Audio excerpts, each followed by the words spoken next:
Hello guys, welcome to a new video on the MrMaximum channel and the Ace Eyes channel. It has been some time. As you can see, the room I'm recording in, it's a bit different, and that has a reason. I basically moved houses, so you won't see the really cool setup I had in the back anymore with the figurines. It was a really long few months, basically moving stuff. We don't really have a normal house.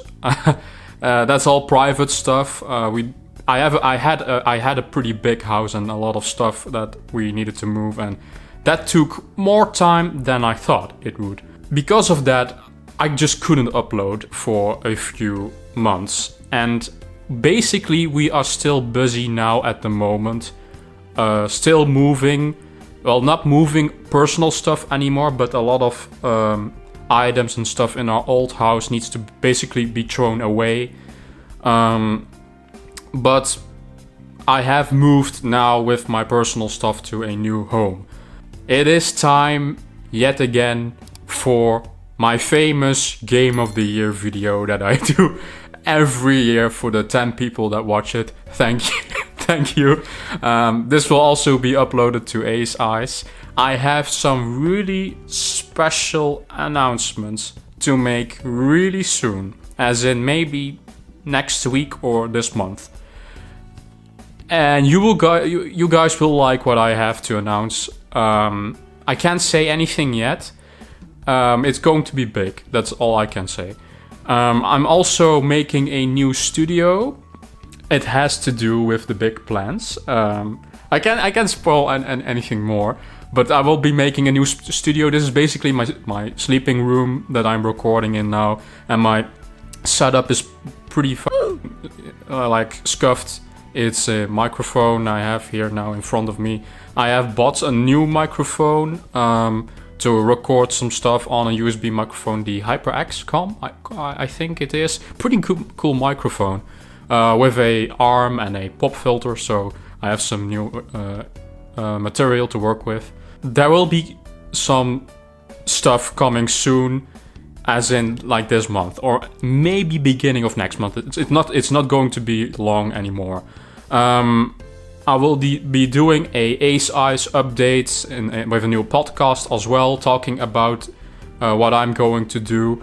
And we have a lot of gaming stuff to talk about. I missed the Game Awards. There's a lot of news that I want to cover in the podcast with Ben. But today we're going to do my Game of the Year video. My top 10 games of 2021. MrMaximum's top 10 games. This year has been a bit dry for video games. There have been some really good releases still, and I do have a notable Game of the Year video for this year. I have played 10 games, so I have enough games to fill up this list. Because of COVID and stuff like that, the gaming industry is a bit delayed in general. A lot of titles are delayed out of 2021 now, releasing in 2022. So 2022 is going to be this massive year for gaming. There's so much stuff that's going to release, and I want to be at the front and center of it. So let's go over the rules that we normally have with every Game of the Year video every year. So first of all, no remasters are allowed. This is a pretty normal rule that I set every year. Only remakes are allowed if they change up the story or gameplay significantly from its first version, shall I say that it is basically a different game. So remakes are allowed on this list. The game has to be played by me. That's pretty obvious. It's my list, so I cannot put someone else's favorite game on here. These are games that I have all played this year that I thought there were like notable and some of my favorites. The last rule of the Game of the Year video is, of course, this game has to be released this year.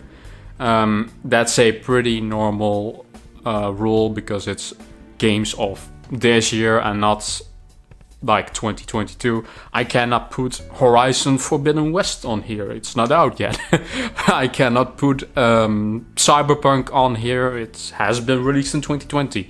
So all the games that you will see here today are all from this year. That's, I think, pretty normal. So this year I have 2 honorable mentions that I want to mention. One is basically that these games are all good, but they were just not good enough to be on my top 10. That's basically it. So the first honorable mention that I want to say is Kena Bridge of Spirits. Basically, this is a PlayStation exclusive indie title with a girl, and it basically looks like a Pixar film. It's a really cool game. The problem is I didn't finish it really, so I can't put this on this list, so that's why it's an honorable mention. From what I've played though, it's really good. It has some good solid game mechanics, some puzzles that you need to solve, there's some light exploration. You can't really expect AAA stuff here, but it is, for a indie game, really solid, and I really loved it. I will probably finish it still when I have the time.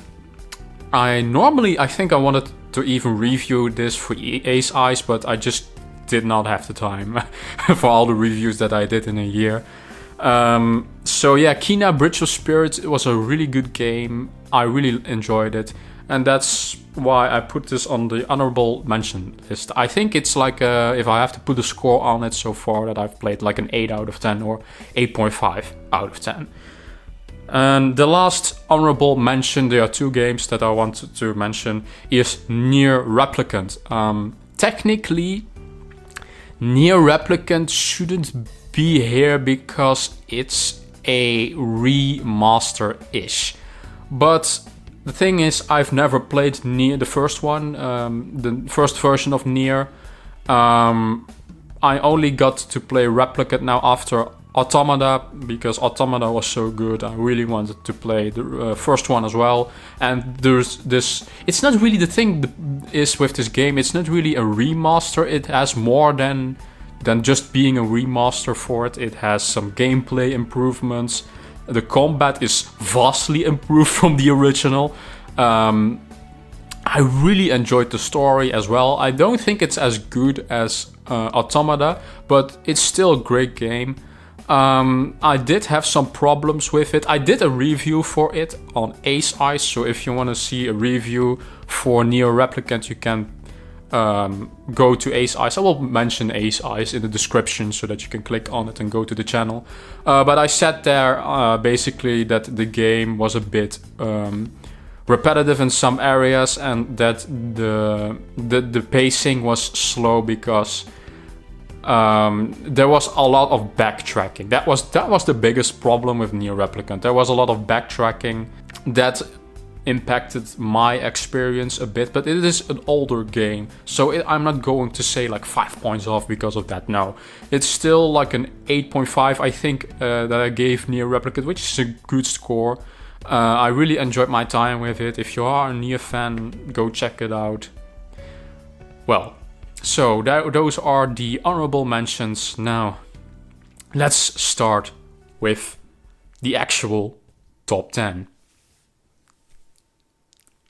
This is going to be like a transition type of thing.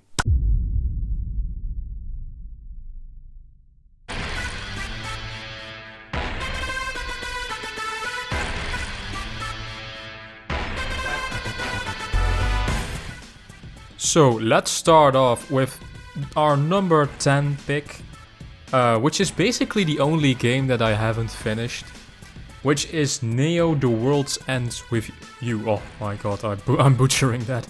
Neo: The World Ends With You. Yeah, it's a pretty long title. I'm pretty familiar with The World Ends With You, the first one.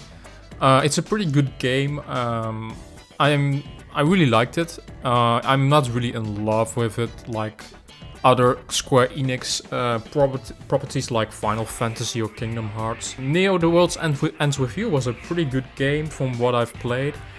yeah, this is basically the only game that I haven't finished, so I could say like it's an 8.5 out of 10 if I have to give it a score. So basically what this game is, it's by Tetsuya Nomura, I think, same director as Kingdom Hearts. He made basically this RPG in a city, in an urban environment in Tokyo, and the cool thing about Neo, there isn't really anything like this type of game. It's maybe Persona comes close because it's like a life sim in a real city.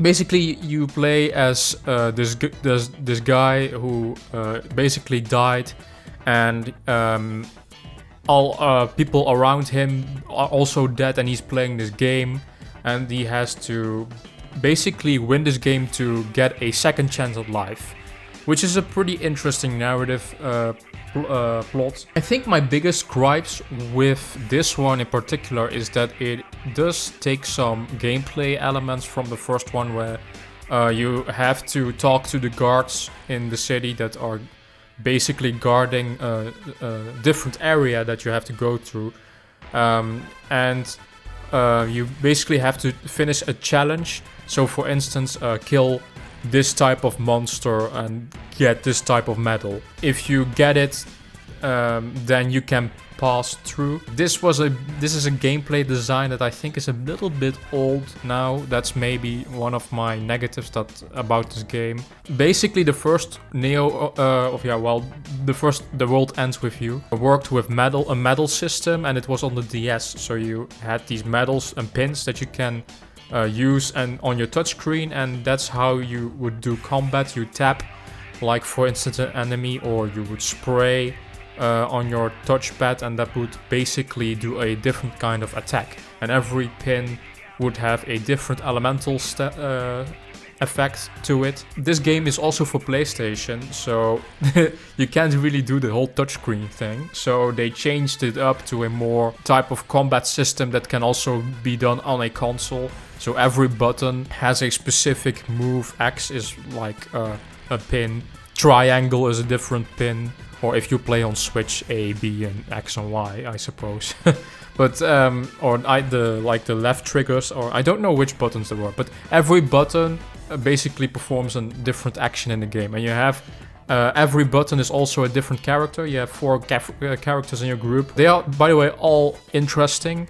When it comes to the character design and the world design, this game is just really strong. That's its strongest overall point. Also the soundtrack. You will probably hear it now in the video if it's not copyrighted.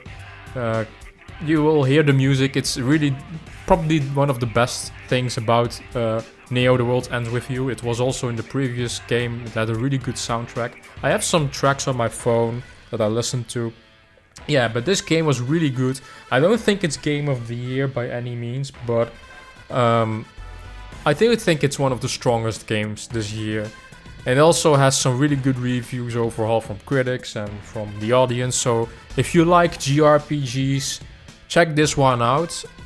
Especially if you're a fan of Tetsuya Nomura like I am. If you're a fan of Kingdom Hearts. The story is not as complicated as Kingdom Hearts. So if you are hesitant about trying a Tetsuya Nomura game, you don't have to be. It's pretty different from Kingdom Hearts in that regard. If you like things like Persona as well, you should try this out. It isn't a life sim kind of thing, but there are a lot of RPG mechanics. You can what I totally forgot. There is also like you can buy these clothes and you can wear them, and they also have a RPG stats on them, and cool if you are like a coolness factor if you have a whole set of clothes. It's really unique, and I don't really see it in other games, so give this one a look if you haven't yet. So I have this one on the 10th place. I highly enjoyed it, and check it out. Neo: The World Ends With You.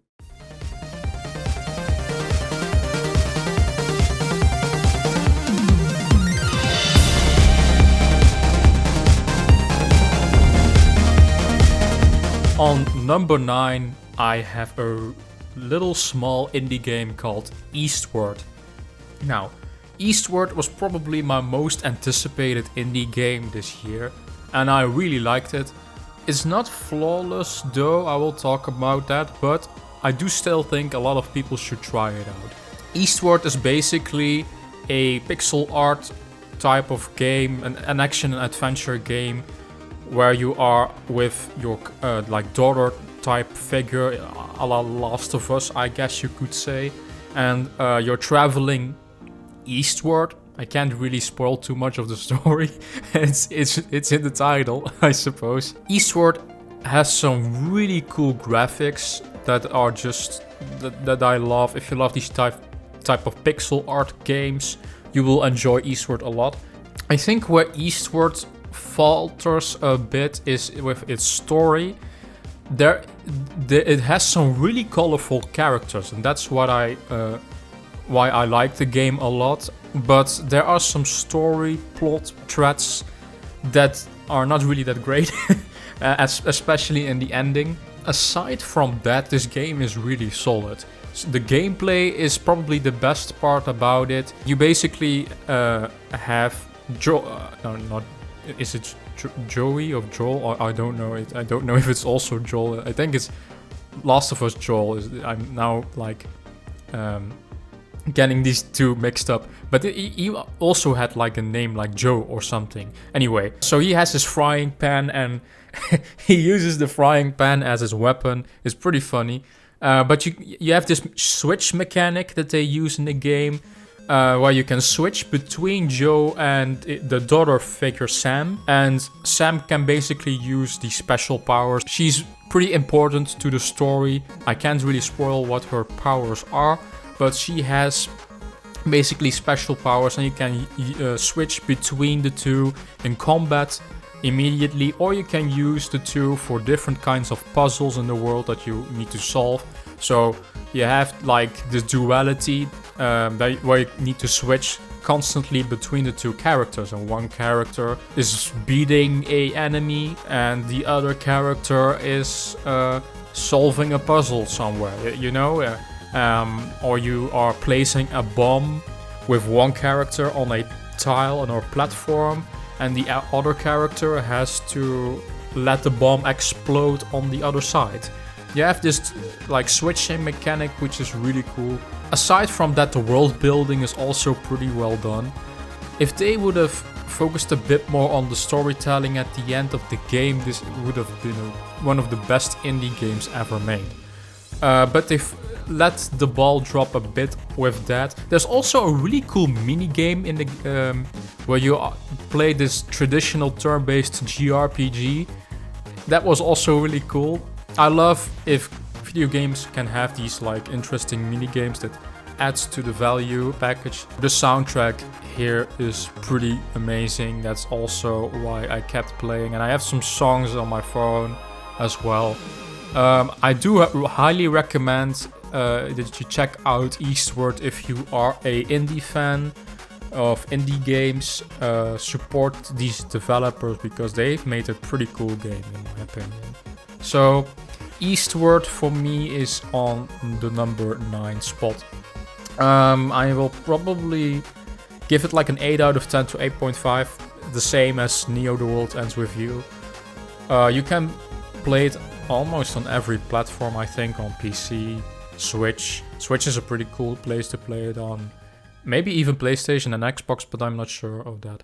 But you can, I think, play it on every platform that you want to. So, Eastward, number 9. Really cool game. Gardeners of the Galaxy? What? No, Rocket. So I let Groot fill out the paperwork. Guardians of the Galaxy surprised me this year. I wasn't even planning on playing it until I saw the reviews from other critics that the game is really good. So I thought, oh well, I love Marvel. I love the Deus Ex developer. They are basically at Eidos Montreal, I believe. They did the previous Deus Ex game, Deus Ex Mankind Divided, and I really liked the game. So, oh well, I thought let's just give it a chance.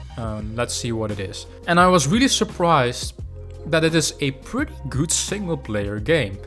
It is not perfect though either, but there are some like small things that I can complain on. It has just a lot of heart, a really good story and characters. The third game on this list, but a great soundtrack with all like 80s music.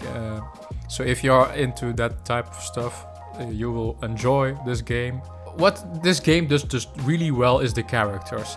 Maybe in some sense even better than the movie Guardians of the Galaxy movie, even though I like that movie a lot. Probably one of my favorite Marvel movies. They did every character in that group justice, from Rocket to Groot. Yeah, Groot. He only says one sentence, but even Groot is funny. Gamora, especially Drax. Drax was really well done in the game, and he is even one of my favorite characters in the Guardians of the Galaxy. It's probably Rocket, but Rocket was also really well done. And they have the voices for this game pretty close to what the movies are. There's also some really good exploration. It is pretty linear though, but I don't really care about that as long as it's a good game. Graphically, it also looks great. My only complaint with Guardians of the Galaxy is the combat system. They try to do something unique, but it's serviceable. It's not bad, but that combat system could be far better. You have basically this commander type of system where Star-Lord is commanding the other Guardians, and it works, but it is pretty clunky sometimes. And you have like every Guardian has 4 special abilities, and each special ability does something to a enemy. Groot can trap enemies in his vines, and Rocket can do a big explosion and AoE damage, and Drax can just hunt down a character, run over a character. Gamora can assassinate a character. You get it, you know. These abilities, they fit the characters well. There are also really cool collectibles in the game. That's what I always like, if there are collectibles. Boss fights are pretty well done so far that I have played. I finished the game, and there are some choices in the game. They advertise it with, if you make a character angry, that it won't, he or she won't help. I haven't really noticed that in the game, but it's not really an RPG in that sense anyway. You should play this game for the action-adventure story and the characters, the well-written characters. There were truly some moments where I thought, this is really good storytelling. That's why I loved the game a lot. And I hope they do make a sequel. Also, Deus Ex, I would like to see a Deus Ex sequel, maybe first. Yeah, I really liked it. It was a big surprise, especially after the fuck-up that Avengers was. Guardians of the Galaxy was a really good game. I did not expect it, with good graphics, good characters, world building. The combat isn't the greatest in the game, but if you can look past that, it's not even bad. It's just a bit clunky. It is also still fun. I do highly recommend that you check it out. I do think I gave it also an 8.5 out of 10. These aren't 9s yet, which we will come too close. But yeah, Guardians of the Galaxy, really good. Check that one out.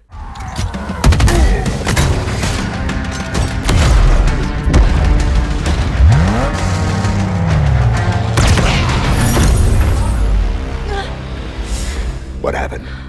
On number 7 this year, I have Halo Infinite. Now, Halo hasn't been really that great since, I think, the first trilogy and Reach. Halo Reach is probably one of my most favorite first-person shooters ever. Also Halo 1. I like those two a lot.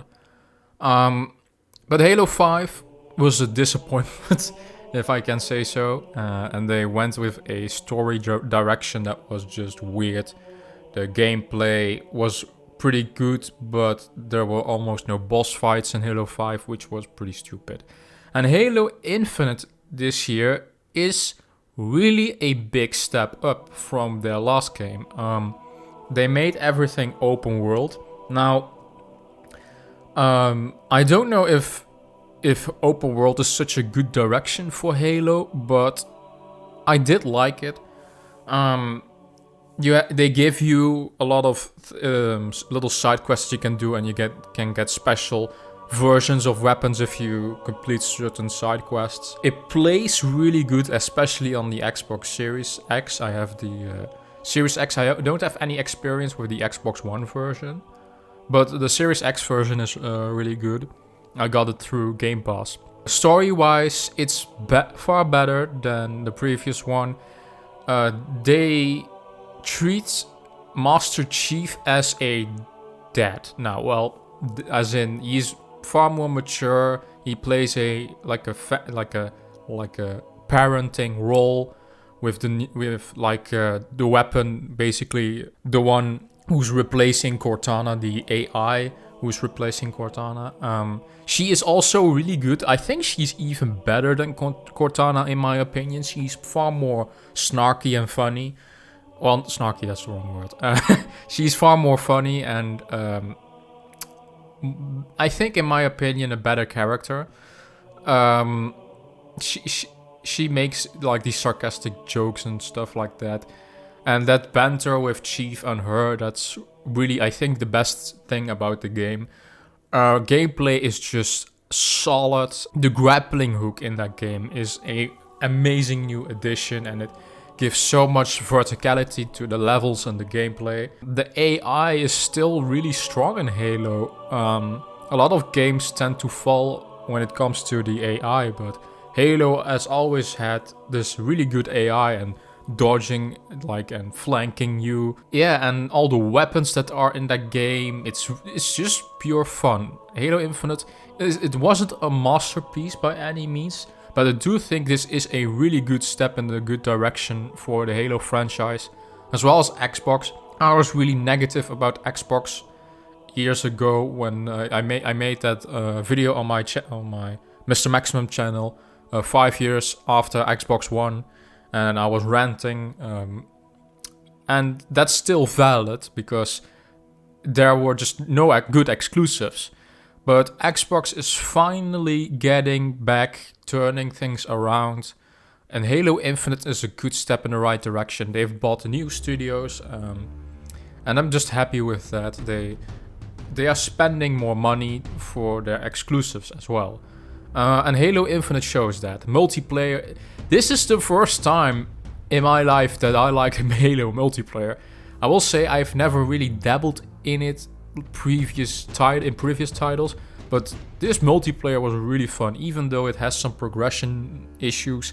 They said they will work on that and patch that out. It's just really fun. The modes that are there in the multiplayer, it's really good. Yeah, Halo Infinite is just a really solid package. I can't really say anything else. It's really solid and a good story and good gameplay. Does it ever reach innovating ground? No. But it's just a really solid exclusive, which I would probably say normally of a Sony exclusive. So, really well done for 343. They finally turned around some things with Halo and the Halo franchise.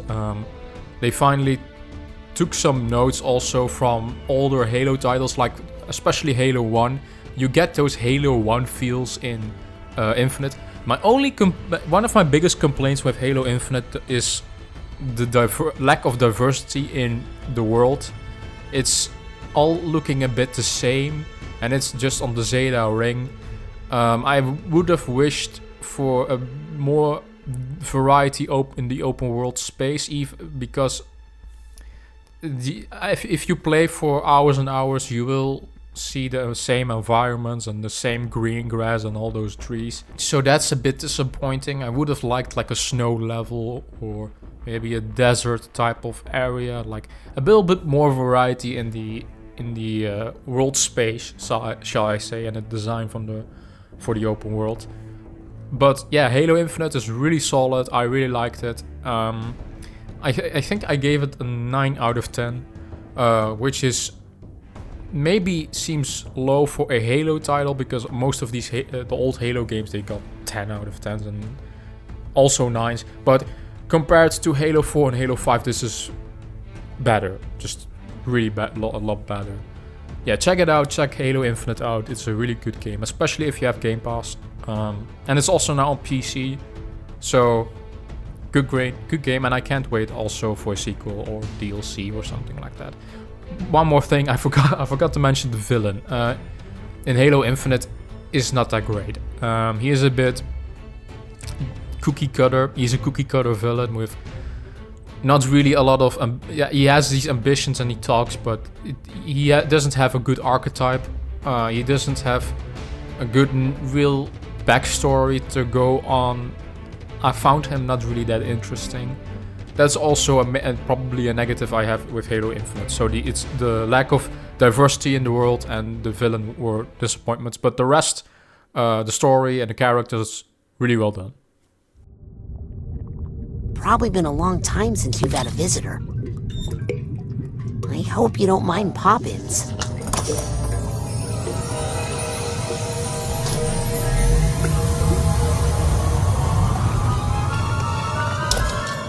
So on number 6, I have a title that I thought I wouldn't even play, which is also a surprise. Psychonauts 2. I have no attachments to the first Psychonauts game. I've never played it. I just saw really good reviews and really interesting gameplay. And normally I'm not even a big fan of platformers in general. But Psychonauts 2 is really good and fun. It has a really good story. It is though a pretty weird game. There's a lot of mental health stuff in it, in the world and story writing. But it has really solid gameplay and graphics. It is not a Xbox exclusive. You can also play it on PlayStation 4. But I played it on Xbox Series X through Game Pass as well. If you want a better version, because the PlayStation 4 version or the 5 version doesn't have 4K output or something like that.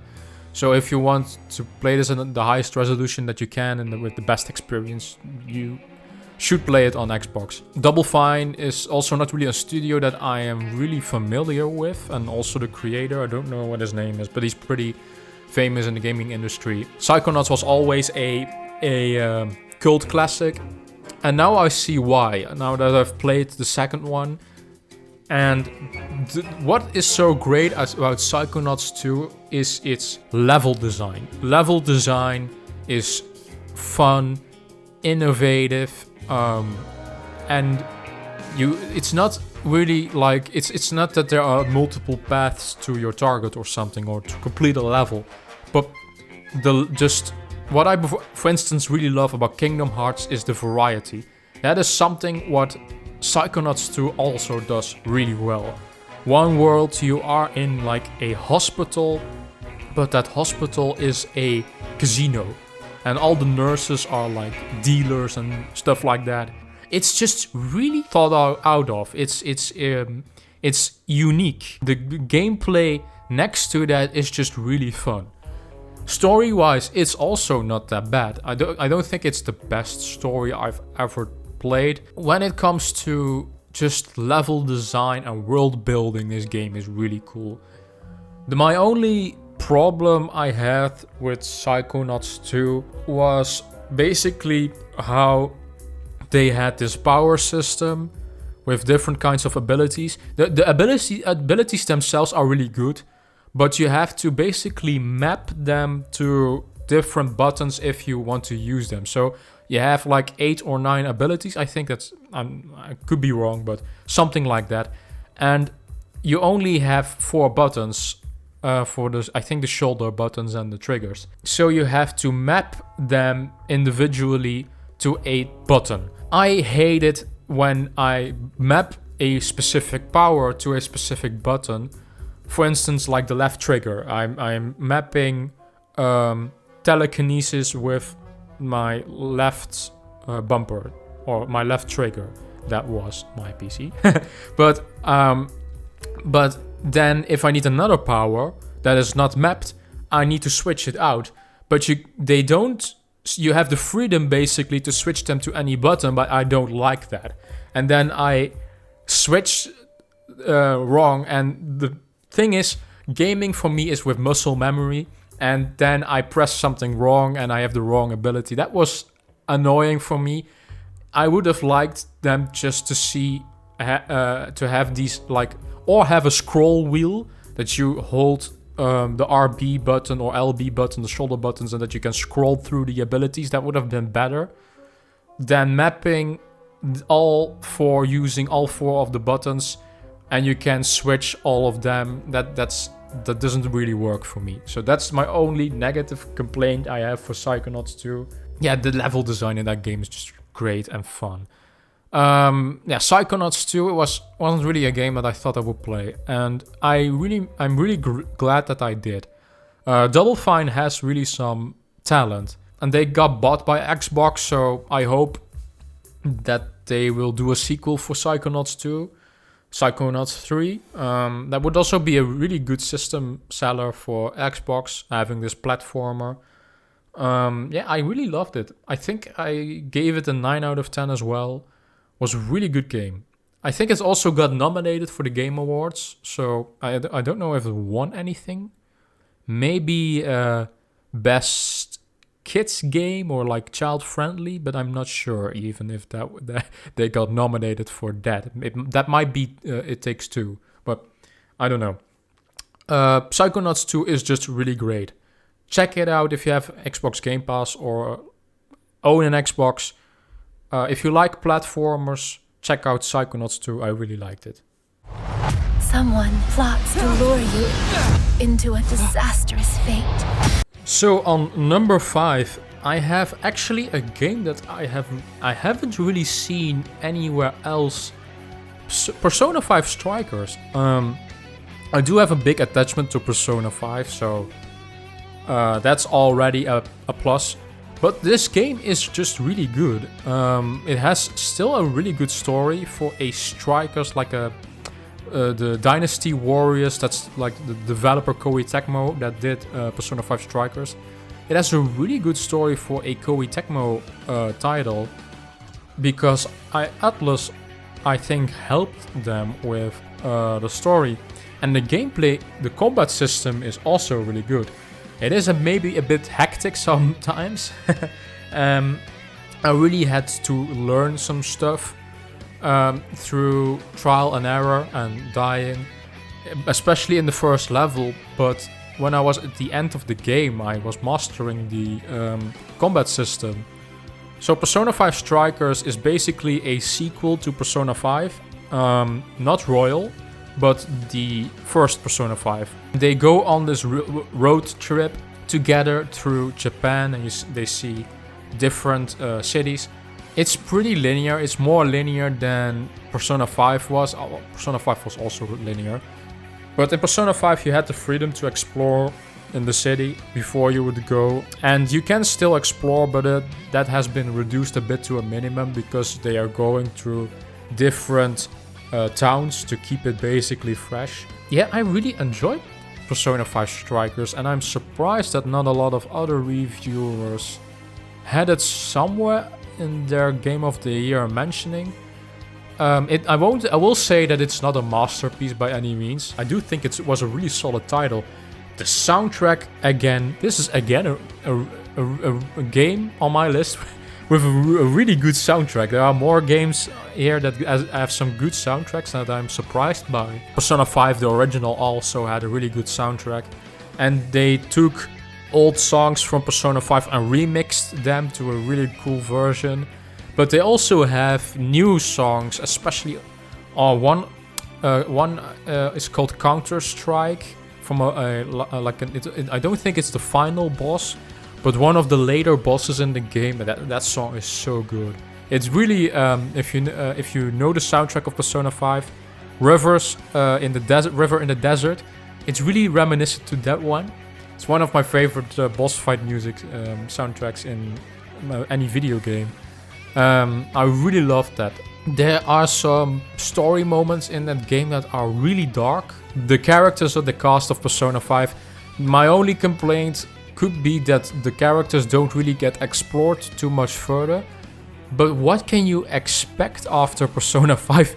In Persona 5, these characters get explored 100%.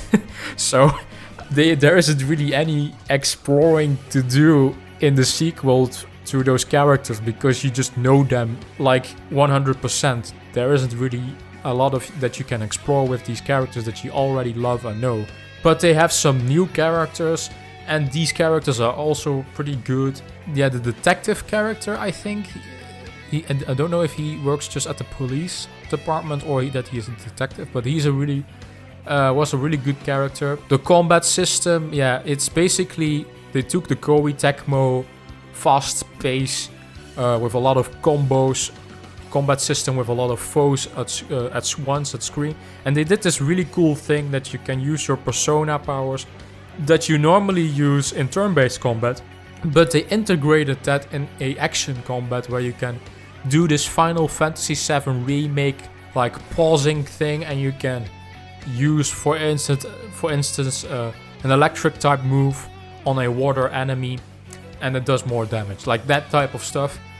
And I really love that. Problem is though, they let the other Persona characters, the other characters on Morgana, Ryuji, they let them fight as well, I think up to 4 people with Joker. And sometimes again can get a bit hectic with a lot of animations and stuff like that. So if you are quickly overbundled by stuff, then I see you complaining about it, but I got the hang of it pretty quickly. I think this was a really strong game, with also good stealth sections as well. Really reminiscent of Persona 5, the original, but then in a Koei Tecmo style game. And it run butter smooth on PlayStation 4. I don't know about the Switch version though, that might be a bit less smooth. Especially after the things I've seen with the Zelda game, the prequel Hyrule Warriors. That one didn't run really well. But the PlayStation 4 and 5 version runs pretty good. So if you want to play a great Persona sequel, 5 sequel, check it out. It has a good story of its own, and they expand with the whole Thieves of Heart system kind of thing. The only negative yet, also next to that, is they had to scale down with the Persona fusion system. It's still there, but it's not as good as the original Persona 5, which I expected because they were going to make it an action RPG, so they had to suffer somewhere in the mechanics. But still, it's a great game. I really loved it. And it got the 5th place on my Game of the Year, and I gave it a 9 out of 10. So, really great. Persona 5 Strikers, check it out. Mother Miranda, I regret to inform you that Ethan Winters has escaped that fool Heisenberg. Now, let's go with number 4 before we get to the top 3. Resident Evil Village. Yeah, this one didn't really surprise me. I was already anticipating a good Resident Evil, especially after Resident Evil 7 and Remake 2. This one was also really great, and I think that this is probably my most favorite Resident Evil to date. I will say I haven't played 4 yet, and a lot of fans love 4 a lot. But you see some similar design choices with Resident Evil Village. They do take a lot of inspiration of the 4th entry. It's first person like Resident Evil 7, and that makes it a bit more scary in my opinion than third person. I am not the biggest fan of Resident Evil per se. I really liked Resident Evil 2 Remake as well, but more of a gameplay side of things. I don't think the story of Resident Evil Remake 2 is that great, And I do think Village is better. I have done a review for Resident Evil Village, so if you want to see the review in depth, you can go to Ace Eyes to see the review. I also did a review for Persona 5 Strikers, I totally forgot to mention. I gave it a 9 out of 10 back then. I was only really disappointed by, a spoiler thing, so I think I can already mention it now, and not a lot of people have played Resident Evil Village now by now, so if you don't want to spoil yourself, I guess skip ahead to the next entry, but basically I was disappointed with Lady Dimitrescu, her death this early in the game, because she was such a promotional material for the game itself, and she was a really interesting character. Not just her big physique, her round physique. I'm talking about her character, okay, guys? I was expecting a bit more out of that, but she got cut short, unfortunately. She did win with the Game Awards for best, I think, voice acting and performance. Congratulations. She did a really good job. Yeah, you see a lot of Resident Evil characters that you will know, like Chris Redfield. Is Chris? I think it's Chris Redfield. The one who punches a boulder in 5 is in the game. What I just really love about Resident Evil Village is it's basically this horror theme park that has a little bit of everything. It has like the slow, very scary level in the house, the DeVito house. The second level with the puppets. Oh my god, that shit was scary as hell. I did not like it. But you also have traditional stalking level in the first one in the castle with Lady Dimitrescu, and you have 2 more levels that are really cool. The factory level is also really cool. The story overhaul, and it had a really good ending for a Resident Evil game as well. The ending was really solid. Boss fights are really solid. The graphics are beautiful on PlayStation 5. I was surprised that this game runs on PlayStation 4. It's really detailed. I really liked it. A lot of natural exploration as well. Good rewards if you explore. It has this hub system like Resident Evil. I don't know if Resident Evil 4 had a hub system, but the town is basically the hub, and you can get if you explore, you can get different keys to weapons, money, collectibles. Exploration in Resident Evil Village is just really fun. I gave Resident Evil Village a 9 out of 10. I do think it's probably the best Resident Evil I've played so far. I really enjoyed my time with Resident Evil Village. Good soundtrack. It's not as good as the other titles I've mentioned on the list, but still notable. Good gameplay. Tense. The shooting is with a lot of blowback and stuff like that, so you need to do your headshots to get werewolves dead. They do give you more ammo because those werewolves can get more punches, so they focused a bit more on action in this game than 7 did, but I'm pretty fine with that actually. I do think it's still, some people thought it wasn't really that scary. I did think it was really scary, but I'm not the biggest horror gamer, so maybe my opinion isn't really that valid. But if you go to the user reviews for Resident Evil Village, they will say the same things that I am saying. The fans really loved it. They are making DLC now, from what I know, that has been announced. So yeah, Resident Evil Village, 9 out of 10. Really good game. I highly recommend it. Alfred. So now we are at the top 3 games of this year for my Game of the Year list. And on number 3 I have Tales of Arise.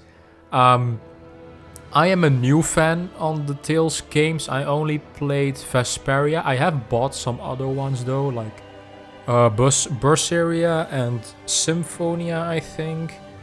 So I do have some other Tales games to play. This is the first time that Tales of is getting a higher budget and doing something with it. The world space is upgraded, the combat system is upgraded, the story is also in some ways upgraded, and the characters. It's just a really good, effing good JRPG. I don't think it's a masterpiece. It's just a really great JRPG. The story is probably the best thing about Tales of Arise. It has a really good combat system. The graphics are really beautiful. They have this cel-shaded, I love cel-shaded type of style of art styles. Something like Borderlands is maybe like a weird comparison, but think of like a JRPG Borderlands style of graphics. It is really Tales of in its storytelling, as in like end of the world. Maybe that's just really JRPG is. But they have these really mature characters, mature storytelling, deep characters that get just fucked by everything. Yeah, it's just really solid. Is it the best JRPG crew ever? No, but you will like them. There isn't really a single one in the group that I disliked, so that's really good, I suppose. The combat system is probably the star of the game. You have basically these combos and flashy finishers that you can do and chain. That is what keeps this game really good. My only negative with Tales of Arise is the linearity of the world. If I compare it to some other JRPGs like Xenoblade, for instance. Xenoblade has like these big, almost open world-ish like levels and areas that you can explore. Especially Xenoblade Chronicles 2. And I do miss that a bit in explore. It doesn't need to be even that open, because Dragon Quest 11, which I really loved, isn't really open either. It's really linear, but I do think Tales of Arise is a bit too linear, and its exploration. I would have loved to see more quests and off the beaten path parts. They are there, but it's not enough, in my opinion. That was really my only complaint I had with Tales of Arise. There's a lot of enemy variety. I did a review for Tales of Arise, so if you want to see the review, you can also go to Ace Eyes. There are moments in the game where you have to watch your level, but it's not as bad as some other JRPGs were. And if you are skilled enough with an action combat system, you can survive on a lower level, but I wouldn't really recommend it.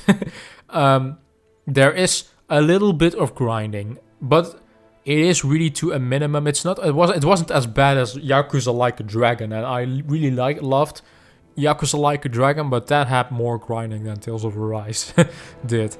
Just the general rule most of the time with the JRPGs is just fight every enemy you see most of the time on your path, and then you will be fine with your levels. I had like 2 times or 3 times where I was like 2 levels under leveled or 1 level, and in that game 1 level can make the difference, or 2 levels can. Another complaint I had with Tales of Arise was the CP management. I don't really like it does work, but I don't really like the CP management. I would just love if they give more money to you so that I can just buy potions or find potions in the world. And you can find those, but they are pretty far in between. You don't really get that much gel. Gel is basically in the Tales world for the potions, shall I say, that heal you. It does work, but I didn't really love it, basically. Those are the 2 only complaints I had with Tales of Arise. Good cast, good story, really good storytelling even. Good world building, even though it's too linear in some parts. Good soundtrack as well. It's not really as memorable as other JRPGs, but I do like the soundtrack. Yeah, I highly recommend that you play it. Oh yeah, one more negative I have to mention with Tales of Arise. There are too many rebel like groups. They use that plot thing a bit too much, and it's like there's a rebel group there, and you have this really interesting story about racism, and this other race is basically dominating and keeping slaves. It's a hard story, but that's why I liked it. It was realistic in some fronts, and the characters just had really good arcs. The arcs that were there for the characters were really good, and graphically and design of the world is just really cool. Tales of Arise is absolutely a game that you should play, especially if you are a JRPG fan. If you like games like Final Fantasy, Persona, Kingdom Hearts, check out Tales of Arise. And I'm really happy that they did this budget increase, that they finally want to make Tales of a big series, that Bandai Namco, I think, is the publisher that they can rely on, that it's a big JRPG title, like next to Kingdom Hearts or next to Final Fantasy or next to Persona. Tales of Arise really proved that, in my opinion, and that's especially why it's on my number 3 this year. With a 9 out of 10, if you were wondering about the score.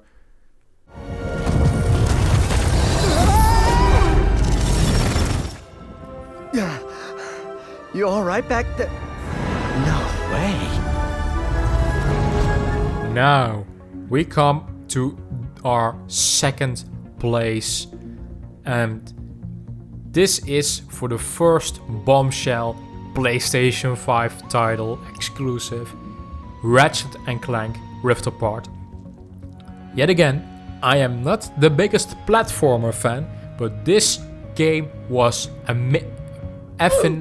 need to probably censor it maybe, amazing. Gameplay wise, it is extremely fun. Let's start with graphics. Graphically, Ratchet & Clank, this is maybe the most beautiful game I've ever played. This is really what next gen is all about, and I think they can even go further. They can go further with graphics, but just it is a Pixar game that you play. It is almost it probably even looks better than a Pixar movie, and there's so much effects of the guns and foliage and animations, and it's just detailed as okay. I've played the first Ratchet & Clank. I'm not by any means a Ratchet & Clank fan whatsoever. I only played the remake of the 2016 one, I think it was, or 2015 or 2016 one.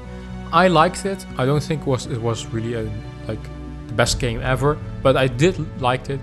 This one is far better. Story-wise, it's really good. Has some really good characters. I do think some stories in the previous titles on my list were better, but this game's gameplay, you cannot beat it. You cannot. It's fun. Everyone will like it. If you are young or an adult, everyone can enjoy Ratchet & Clank Rift Apart. The level design, Jesus. You basically have this really big variety in the levels, and you have these rift tethers that you can open, and they will bring you to a dimension in space where you can do a platforming puzzle and you can get a special item. The collectibles in this game, some really cool collectibles and armor. Compared to the other titles on this list, they also had really cool collectibles. I love when I see good collectibles. But the real star of this game are the guns. They promote it as well really bigly in their trailers. You have all different kinds of guns. By the way, if you want to see an in-depth review for Ratchet & Clank Rift Apart, I have one on Ace Eyes. You have every type of gun. You have your shotguns and your normal laser pistols, but you also have this like pixel gun and you can shoot it at your enemies and they turn into pixels. How cool is that? You have this like water spray grenade, I think it is, and you throw it in the sand and this water sprinkler come out and it basically turns your enemies into grass and flowers. How cool is that? I mean, you have this chainsaw gun that's shooting chainsaws and it's bouncing off the walls. You have this electro gun that shoots electric lasers and it bounces off enemies. It's just, this game is fun as hell. You have this gun with a shield, I think, that you have all these types of guns that are just fun to use. The dynamic between Ratchet and Clank is still really nice. The writing is really well done. Nefarious is a really funny bad guy for a child-friendly IP. It's not a groundbreaking story. I think my only negative with Ratchet and Clank Rift Apart, there are some plot threads in the game that don't really resolve anywhere. That was my only negative with it. But at the end of the day, I didn't really care. It just has really good characters. Another maybe like a negative, but it isn't a negative for me. It might be a negative for you. You have this new character called Rivet, the girl character. She is 50-50 in the game. So it's like a Last of Us 2 kind of situation, but far better. If you do not like her, then I see you not enjoying the game, because she is there a lot, but I don't really see any reason why you wouldn't like her. She isn't really a badly written character. She isn't also really that interesting, but that's why you can't really do a lot of wrong with her either. So you won't be annoyed at her. You will even like her. I liked her as well. So if you are a hardcore like Ratchet fan, you might be disappointed by that. But there are some puzzles in the game that are really fun, where you play this robot and you shoot. It's a little bit of a shoot 'em up mini game in a chipset. Yeah, I can't really like explain it all, but it's just, this game is a 10 out of 10 on gameplay front. Story might be a bit lower, like a 7 or an 8, but it was still really good. For a platformer, I find this really good. The soundtrack is also nice. It's not really memorable, but it was pretty nice. Sound effects for the guns, the shooting, it was all really well done. Yeah, it's the real first bombshell PlayStation 5 exclusive that you just need to play. If you have a PlayStation 5, do a service to yourself and just play it. It's a really, really fun game. It's also for the whole family, so your children can play with you if you want.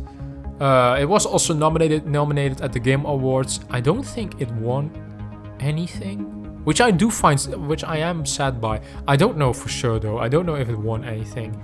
I don't think it did. I could be wrong about that. But yeah, it's just a really great game, and for the longest time it was my game of the year for this year. But that changed when another title came out, which I will talk about soon. So on the second place with a 9.5 out of 10, really high score, Ratchet & Clank Rift Apart.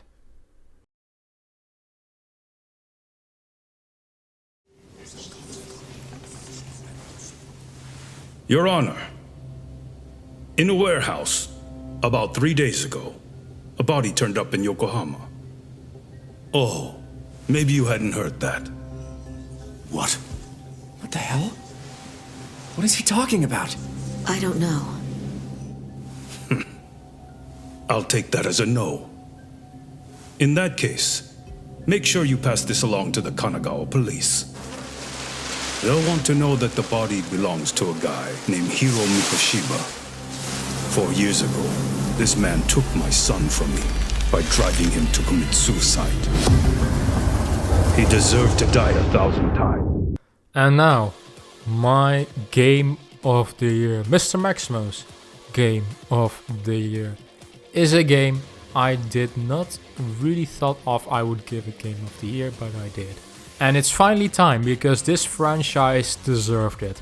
After so many entries in other years, it finally happened. And it is a little bit because of the fact that there were less games this year and there wasn't a 10 out of 10 game. But this is the closest that I could get. Lost Judgment is my game of the year. A Yakuza title finally got my game of the year, and it is great. I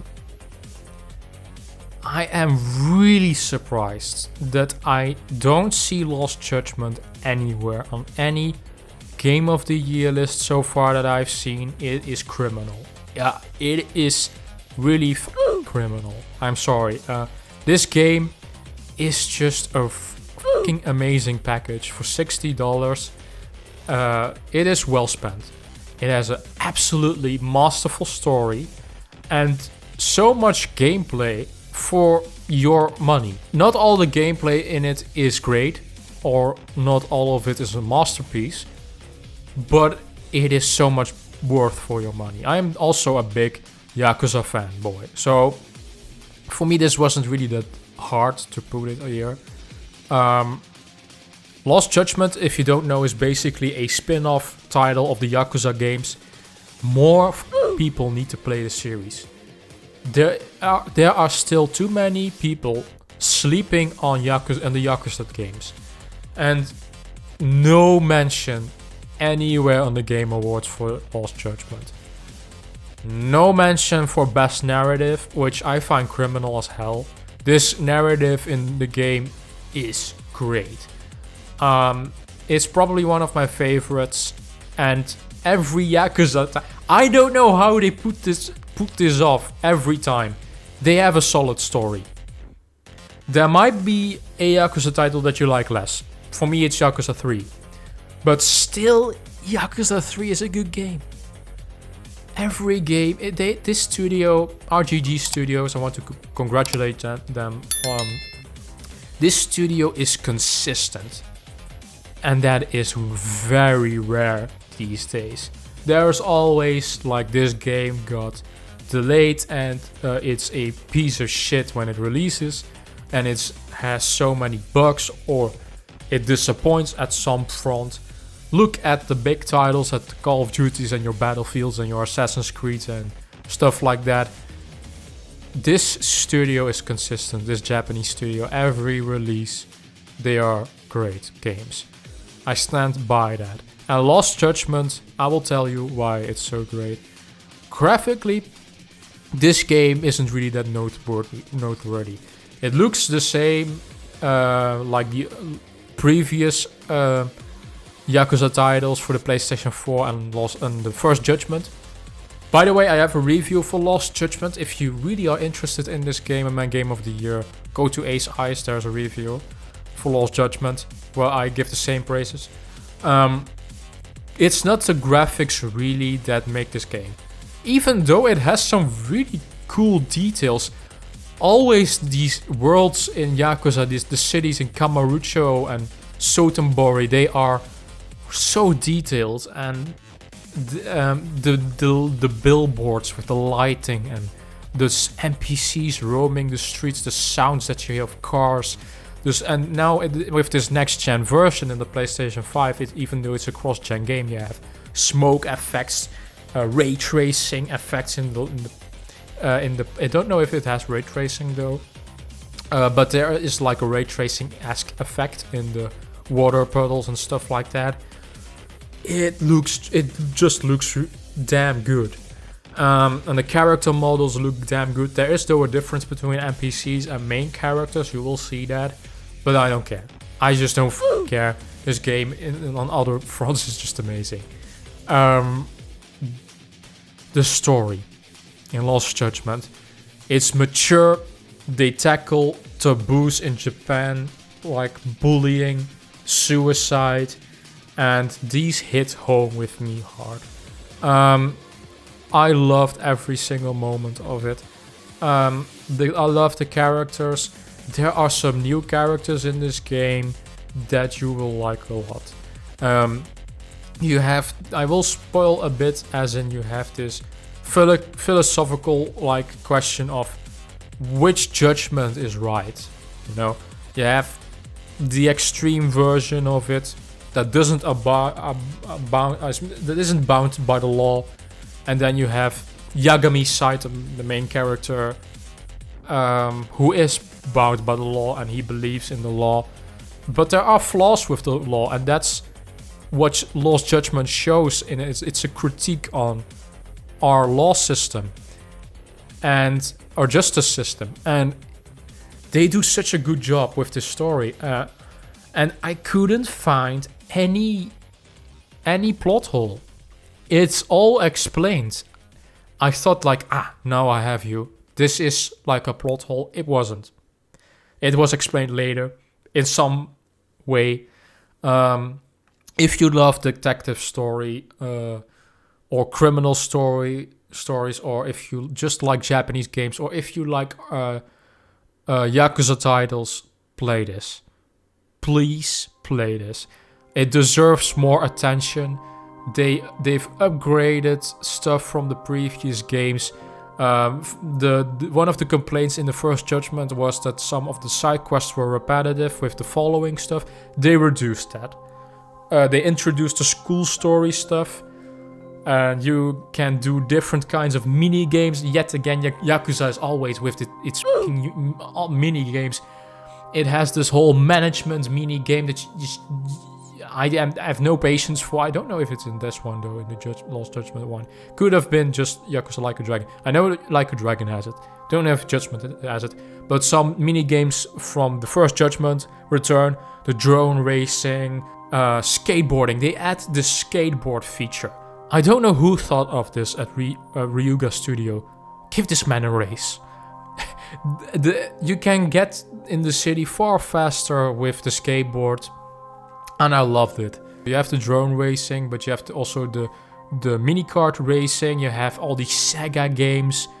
I don't know if it's Street Fighter. I could be wrong. I don't know. I think it's a Virtual Fighter. Maybe it is.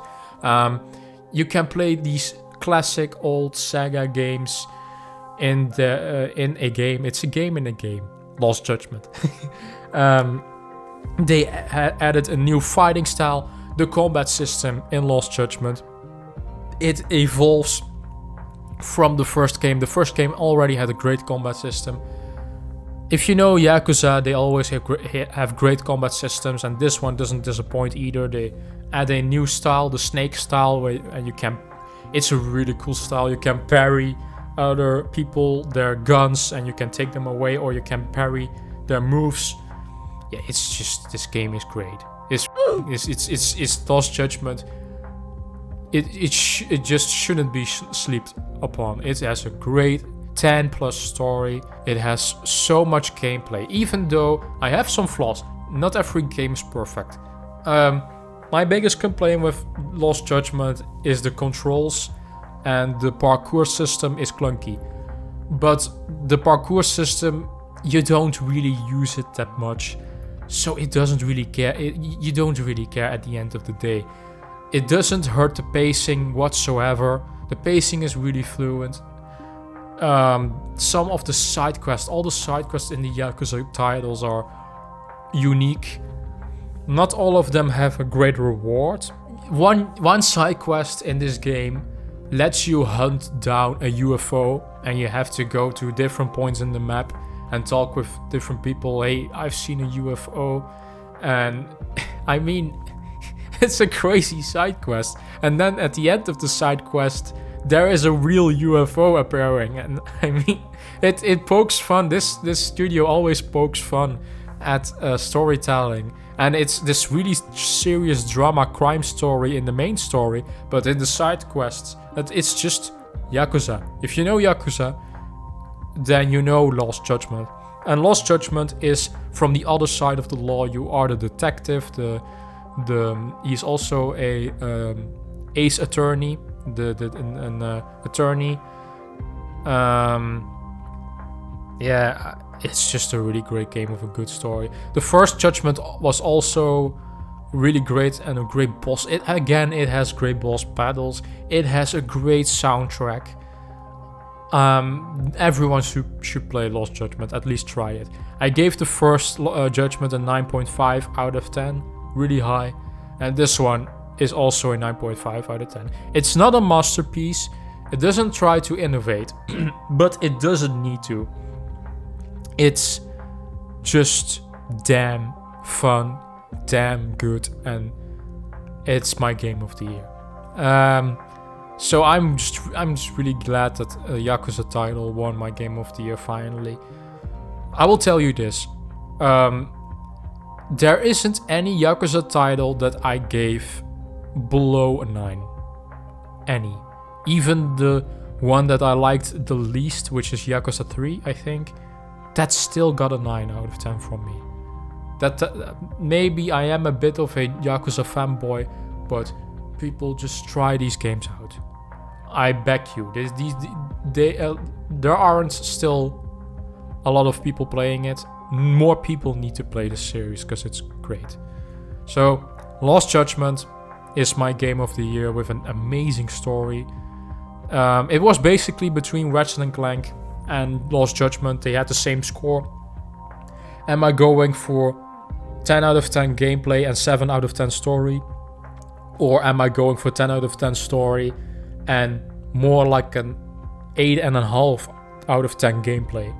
And because of all the gameplay, all the features that are in Lost Judgment, that's what won me over at the end of the day. It's not all 10 out of 10 gameplay. It has some clunky controls, but I don't care. And you won't either, I will promise you. You won't care either. Yeah, Lost Judgment is my game of the year. Congratulations to Ryuga Studio, RGG Studio. I want to see a sequel for this game, and apparently they had some problems with the actors, like agency in Japan. Try to resolve it, man. I want to see a sequel. I just want to see a new Yakuza game in general in this universe. I don't care. Or if it's a new IP or something in the same universe, I want to see more of this franchise. I love them. Yeah, Lost Judgment, absolutely great. Try it. So that was my game of the year, the video for this year. Leave a comment in the comment section down below. What is your favorite game of this year? Maybe it's Halo Infinite. Maybe it's Ratchet & Clank, Psychonauts. Let me know in the comment section. Maybe it's a indie game that I haven't played.